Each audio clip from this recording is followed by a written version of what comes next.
On today's episode, Brandon Hagel speaks out about the recent trade rumors that are surrounding him and the Chicago Blackhawks. Then, all the latest updates out of practice this morning, including forward Jujhar Khaira undergoing successful lower back surgery and now is likely to miss the remainder of the regular season. Plus, Blackhawks goaltender prospect Drew Commesso of Boston University was recently named a semifinalist for the 2022 Mike Richter Award for the top goaltender in men's Division I college hockey. All that and plenty more right here on Locked On Blackhawks.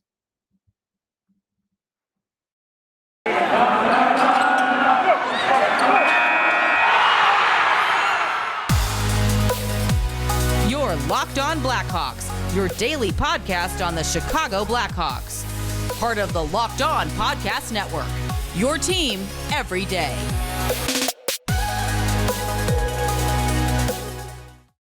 Welcome in to Locked On Blackhawks, your daily podcast on the Chicago Blackhawks.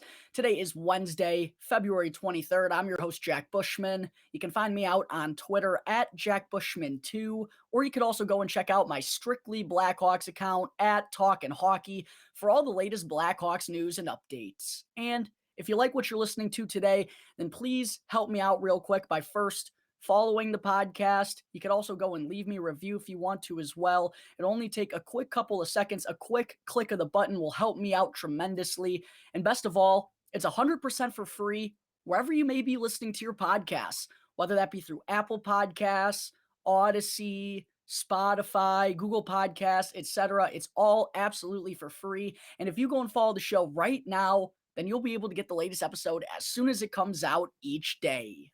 All right, what's up, everyone? And as always, thank you for tuning into another episode of Locked On Blackhawks, your one-stop shop for all things Chicago Blackhawks, and for making the show your first listen here to start off your day. And what I wanted to open the show with here today, folks, before getting into some of the latest news out of Blackhawks practice this morning, is what forward Brandon Hagel had to say to the media yesterday when asked about all the recent trade rumors that have been surrounding his name and the Chicago Blackhawks. And for those of you who are not quite caught up to date on this situation, a report came out last week from Frank Saravalli of TSN on his Daily Faceoff podcast, stating that the Blackhawks have been offered a first-round pick and a prospect in exchange for Brandon Hagel. But apparently the Blackhawks aren't looking to make a deal for Hagel at the moment, at least for that type of offer. And honestly, when I saw that, I was like, oh my gosh, that is quite the offer for Brandon Hagel. And I'm kind of stuck in between a rock and a hard place here, because the Hawks, they undoubtedly need to start thinking about their future more and more and more, with how apparent it's become that this type of team, this roster, simply isn't good enough to be a playoff contender at the moment. And the opportunity to get a first round pick and a prospect for Brandon Hagel, I mean, that's pretty darn enticing for even how impressive he's been so far in his year and a half up with the Chicago Blackhawks. And even Hagel himself, when speaking with the media yesterday, said that he kind of has to take these trade offers as a compliment, right? Because handful of years back, this dude was a sixth round pick. Buffalo didn't want him. And then he gets brought in here to Chicago, just kind of as a 20-year-old kid. He said, just a kid who wanted to come in and play. And to hear that type of offer, Hagel himself feels like it has to be taken as a compliment. And I definitely see why. I mean, he's worked his way to where he is right now. And that's what it's taken. A bunch of hard work from Brandon Hagel that's noticeable each and every game he suits up for. And this kind of offer just really tells you how much of an incline Hagel's career has been on in the past year and a half. And if you told me prior to the season that the Blackhawks would be offered a first round pick for Brandon Hagel, I think most of us would be licking our chops, right? And I feel like that would have been, if you asked me 6 months ago, that probably would have been a deal I would have accepted in a heartbeat, excuse me. But knowing what we do now about Hagel,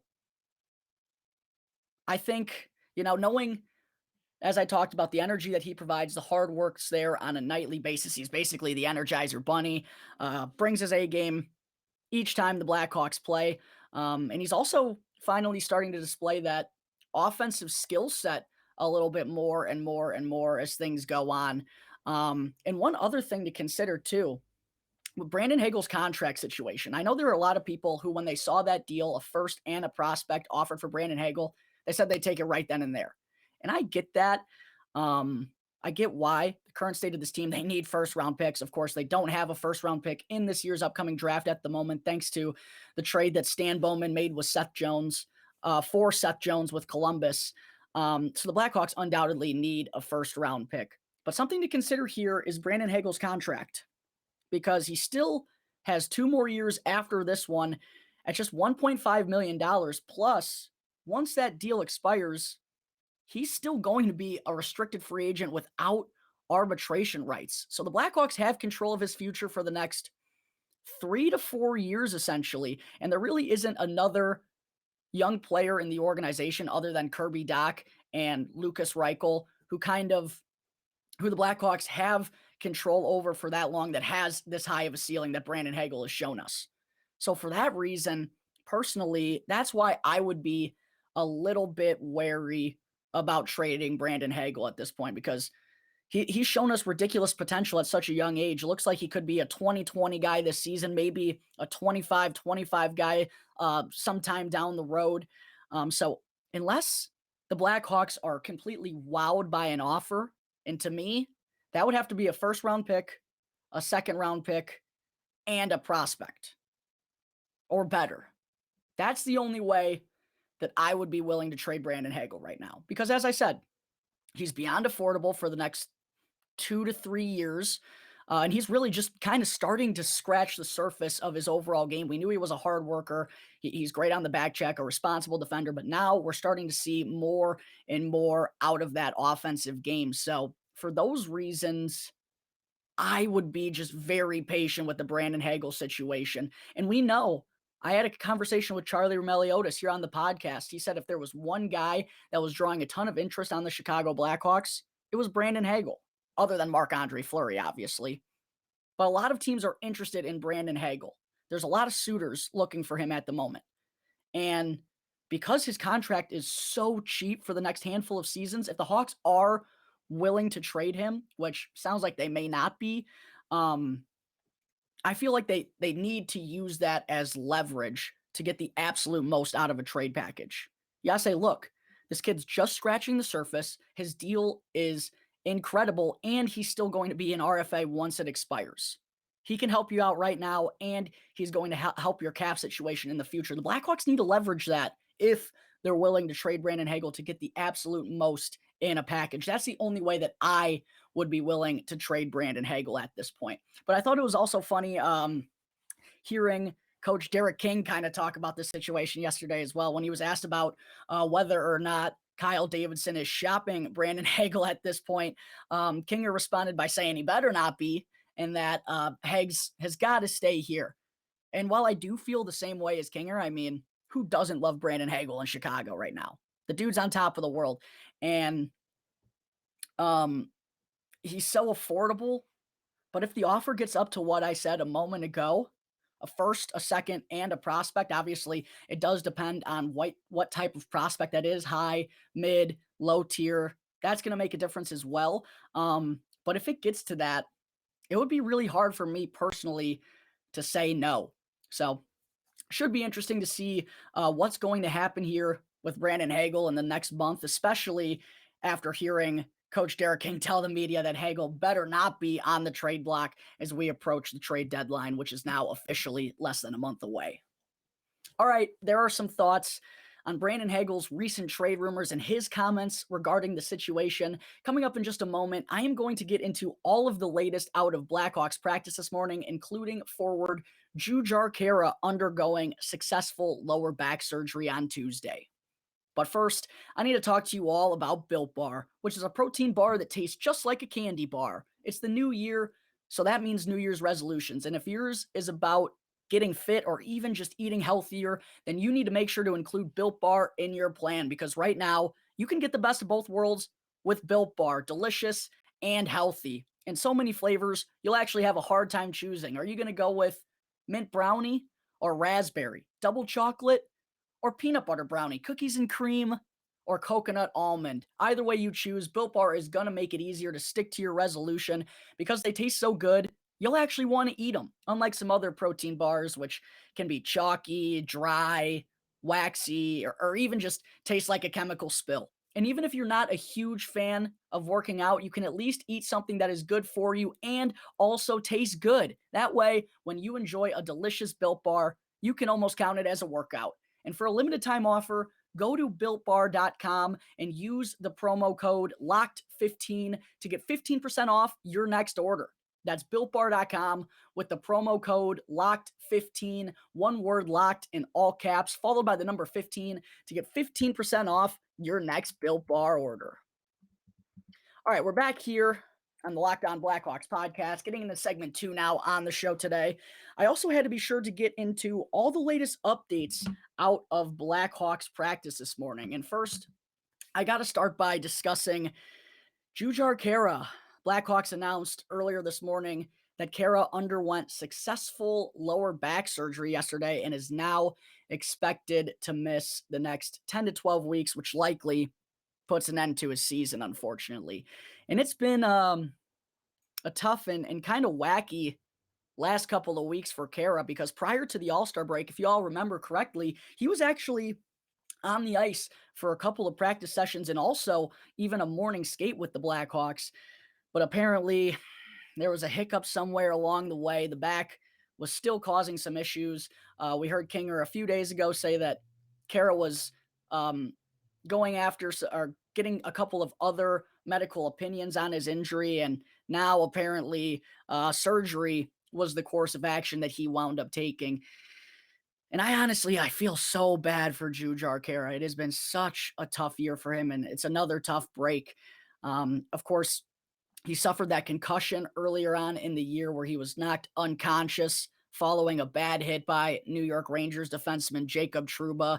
That forced him to miss a bunch of time. He goes on to return for a few games, and now is likely going to miss the rest of the year after undergoing back surgery. And even when he was healthy, it definitely was not the best of seasons for good old Jujhar. He only recorded 3 points, all of which were goals. He had no assists in his 27 games played.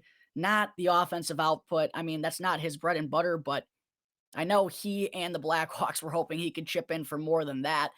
The area where Khaira was probably the most effective for this team was when he racked up 88 hits in those 27 games. So he was still a force physically, which is the type of game he wants to play. But taking a deeper look on Khaira, I actually looked at some of his analytics this morning that they were all pretty terrible. The Blackhawks didn't do a lot of good when he was on the ice other than him hitting opponents into the glass. His offensive game, as I just said, obviously having only 3 points in 27 games was basically non-existent for the most part. So just certainly not the first season in Chicago that Khaira or anyone was hoping for. Hopefully, fingers crossed, he'll be able to make a full recovery and we'll be ready to go by the offseason. This is a 2-year contract for Khaira, so he'll likely still be a part of the team next year, but undoubtedly another tough break for the big Canadian forward. A couple of other updates out of practice that I wanted to get into. First, goaltender Kevin Lankinen was back on the ice once again, along with Arvid Soderblom. Marc-Andre Fleury took his second consecutive maintenance day. It must be nice. Just, boys, I don't feel like practicing. I'm just going to go relax. You guys can start me for the games. I'm a seasoned vet. I'm one of the best goalies in NHL history. Practice? Who needs practice? We're talking about practice. Marc-Andre Fleury don't need practice. So yeah, second consecutive day for the Flower. And after practice yesterday regarding Lankinen, we heard Coach Derek King say that the plan for him is to either start Friday against the New Jersey Devils, which I will be in attendance for with a couple of my buddies, or he'll start on Sunday against the St. Louis Blues, which is a team he's picked up a victory against so far this season. But either way, definitely nice to see Lankinen finally back to being fully healthy. And I'm really hoping that he'll be able to kind of change the tides of his season after not really getting off to the best start so far in his sophomore campaign.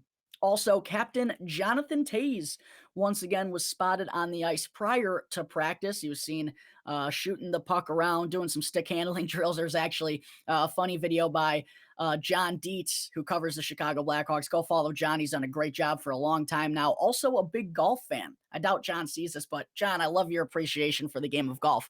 But Dietz put out a video earlier today, kind of commentating over Jonathan Toews getting loose and taking some shots and stick handling and whatnot. I was hopeful that he was going to be able to finally rejoin the team for the practice session, but that did not wind up being the case. Same with Jake McCabe, who Derek King said he was actually going to practice today, but I guess McCabe wasn't quite ready either, although all signs are pointing to he'll still be able to play on Friday against the New Jersey Devils. But for Toews, seems like he's getting closer and closer and closer.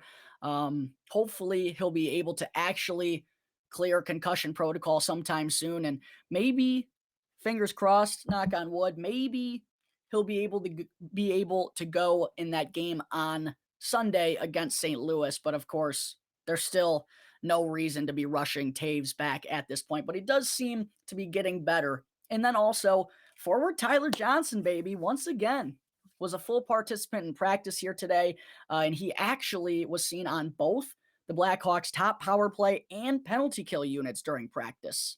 So based on that, and based on how we've seen Johnson practice for basically a month now, after becoming the second NHL player to undergo ADR disc replacement surgery after Jack Eichel, Johnson didn't have even close to the amount of problems that Eichel did in Buffalo regarding getting the surgery. Chicago was like, yeah, if this is what you want to do to your body, get that surgery. Buffalo didn't have quite the same mentality. That's for another day. But Johnson, I mean, it's looking like, and I even saw Charlie Roumeliotis tweet a few moments ago, looks like Johnson could be ready to return to the Blackhawks lineup on Friday against the Devils. And what a huge boost that would be to the Blackhawks' top six forward group, which overall has been a struggle for the most part this season, especially with some issues down the middle with Jonathan Toews being out and Kirby Dach really not living up to the expectations of a second-line center so far in his career. All right, there is all the latest out of Blackhawks practice this morning at Fifth Third Arena. Coming up in just a moment, I'll get into Blackhawks goaltender prospect Drew Commesso being named one of the semifinalists for the 2022 Mike Richter Award for top goaltender in men's collegiate hockey. But first, I need to talk to you all about BetOnline. Football season may be over, but BetOnline still has way more odds and info for both pro and college hoops as they're starting to ramp up. From game scores, totals, player performance bonuses, to where the next fired coach is going to land, BetOnline remains your number one spot for all sports betting here in 2022. And it's not just basketball. From the NHL, UFC, and boxing, right to your favorite Vegas casino games, do not wait to take advantage of all the amazing offers available for the 2022 season. BetOnline is the fastest and the easiest way to bet on all your favorite sports and Vegas casino games. BetOnline, where the game begins. I also need to talk to you all about RockAuto.com. Rock Auto is a family business that's been serving auto parts customers and do-it-yourselfers online for over 20 years. Go to RockAuto.com to save money and time right now while shopping for auto and body parts from hundreds of different manufacturers. Why would you choose to spend 30%, 50%, or even as much as 100% more for the exact same auto parts at a chain store or at a car dealership? Chain stores and car dealerships, they have different price tiers for professional mechanics and do-it-yourselfers.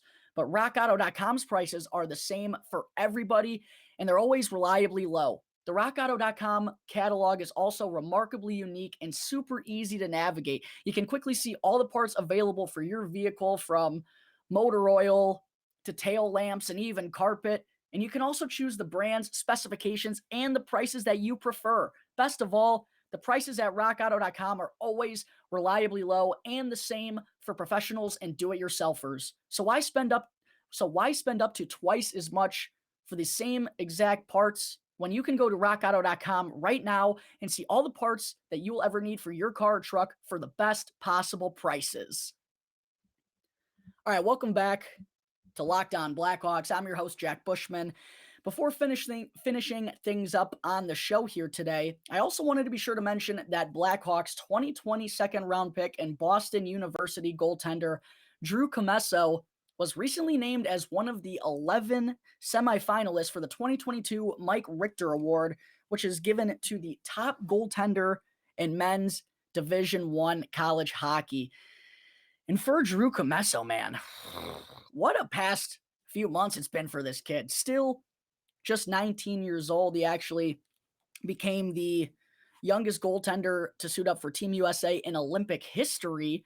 And even more impressively, in the Beijing Winter Olympics, Drew Commesso went 2-0 in his 2 games played, along with 1 shutout in his debut against China, before kind of being shafted and riding the pine in the playoff rounds, which I'm still a little salty about, not going to lie to you.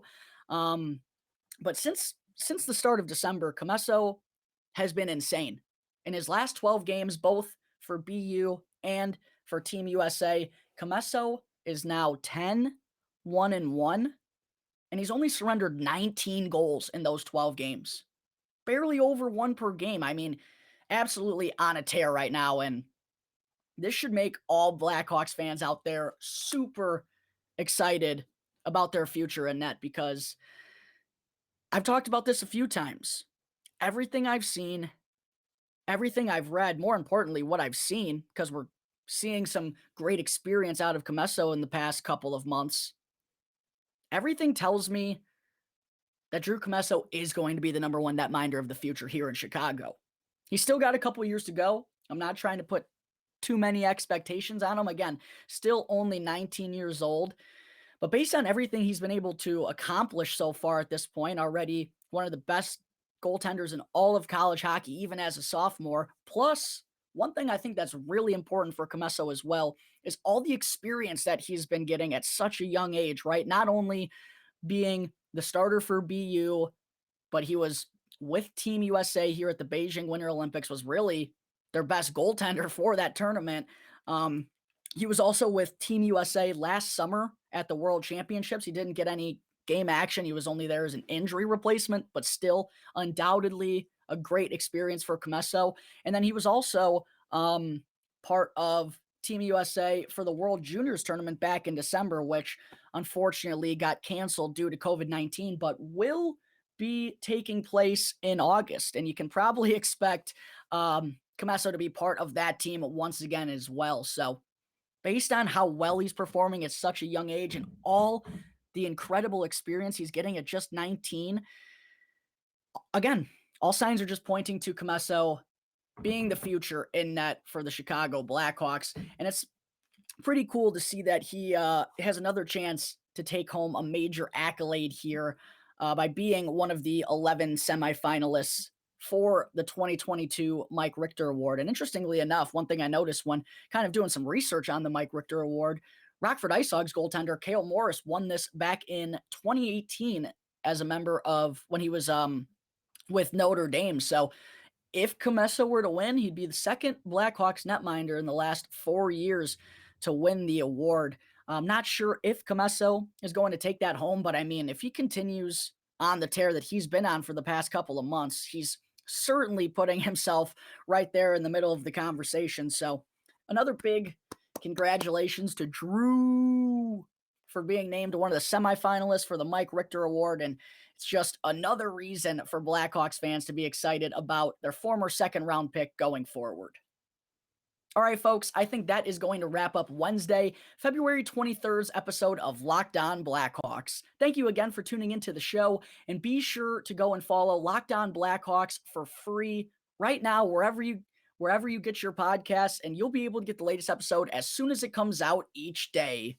And after the show, be sure to go and check out the Locked On Fantasy Hockey Podcast, as hosts Steele Roden and Philip Livingstone help you become the expert of your fantasy league. It's free and available on all platforms, so be sure to check out Locked On Fantasy Hockey wherever you get your podcasts. Once again, thank you for tuning into today's episode. I'm your host, Jack Bushman. You can find me out on Twitter at Jack Bushman2, or you could also go and check out my Strictly Blackhawks account at Talkin' Hockey for all the latest Blackhawks news and updates. And for any questions or anything at all regarding the show or the Blackhawks, feel free to email lockedonblackhawks@gmail.com. You can also hit me on any one of my Twitter accounts, or you can call 708-653-0572 to leave a voicemail. So until tomorrow's episode, thanks again for listening to the Locked On Blackhawks podcast, part of the Locked On Podcast Network, your team every day.